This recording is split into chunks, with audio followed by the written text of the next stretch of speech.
అదరగొట్టే కారం రంగు రుచి ఆచి కారం పొడి. ఆస్కార్ అవార్డుల సందడి మళ్ళీ మొదలైంది. ఒకప్పుడు మనకి సంబంధం లేనట్లుగా ఉన్న ఈ అవార్డులని RRR సినిమా ఇండియాకి బాగా చేరువ చేసింది. మనకు కూడా ఆస్కార్ వస్తుందనే నమ్మకం మేకర్స్లో కలిగించింది. మరి 2026 ఆస్కార్ రేస్లో ఉన్న ఇండియన్ సినిమాలేంటి? తెలుగు నుంచి ఏదైనా రేస్లో ఉందా?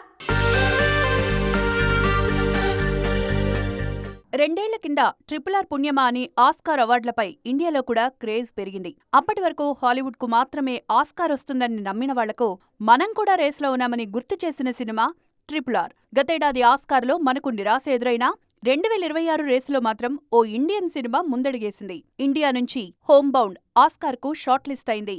నీరజ్ ఘైవాన్ దర్శకత్వంలో జాన్వీ కపూర్, ఇషాన్ ఖట్టర్, విశాల్ జత్వా ప్రధాన పాత్రలో నటించిన ఈ సినిమా ప్రతిష్టాత్మక 98వ అకాడమీ అవార్డుల రేసులో నిలిచింది.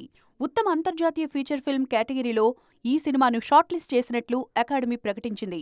కరణ్ జోహార్ సైతం ఇది పోస్ట్ చేశారు. 98వ అకాడమీ అవార్డుల కోసం మొత్తం 12 విభాగాల్లో ఎంపికైన చిత్రాల జాబితాను academy of motion picture arts and sciences విడుదల చేసింది. ఆస్కార్ తుది నామినేషన్లను 2026 జనవరి 22న ప్రకటించనుండగా మార్చి 15న అవార్డుల ప్రధానోత్సవం జరగనుంది. కాగా సంక్రాంతికొస్తున్నాం, కుబేరా, పుష్ప2, గాంధీ తాత చెట్టు, కన్నప్ప లాంటి సినిమాలు ఆస్కార్ కోసం పోటీపడి రేసు నుంచి తప్పుకున్నాయి.